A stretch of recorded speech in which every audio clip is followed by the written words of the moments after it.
आज हम हिंदी के अस्तित्व को बचाने के लिए लड़ रहे हैं, लेकिन इतनी सारी विशेषताओं को धारण करने के बावजूद भी इसे राष्ट्रभाषा क्यों नहीं बनने दिया जा रहा।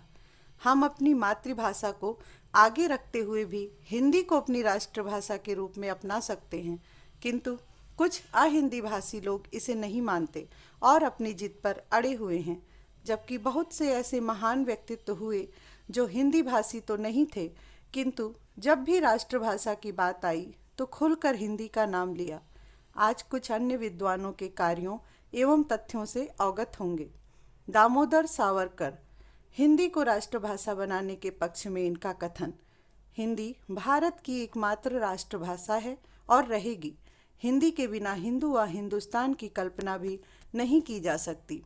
काका कालेलकर, इनका पूरा नाम दत्तात्रेय बालकृष्ण कालेलकर है।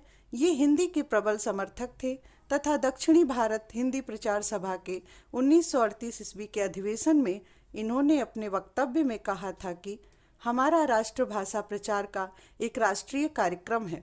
1942 ईस्वी में इन्होंने हिंदी प्रचार सभा की स्थापना के बाद हिंदी के प्रचार प्रसार के लिए संपूर्ण भारत का भ्रमण किया। डॉक्टर राजेंद्र प्रसाद, ये हिंदी प्रेमी थे तथा हिंदी की प्रमुख साहित्यिक संस्थाओं से जुड़े हुए थे। इन्होंने बड़े स्तर पर हिंदी का प्रचार प्रसार किया। 1923 ईस्वी में इन्होंने हिंदी साहित्य सम्मेलन की अध्यक्षता की। 1926 ईस्वी में बिहार साहित्य सम्मेलन के अध्यक्ष रहे।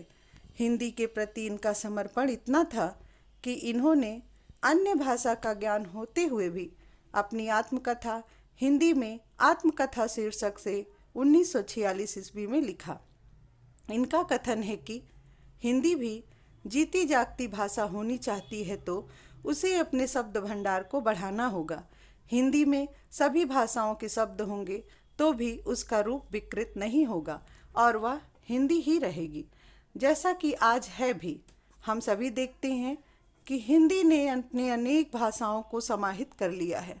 यदि हम अपने रोज की दिनचर्या में देखें तो पाते हैं कि हम हिंदी के साथ अन्य कई भाषाओं को भी मिला के ही बोलते हैं, जैसे औरत, अरबी, गमला, पुर्तगाली, डॉक्टर, अंग्रेजी इत्यादि।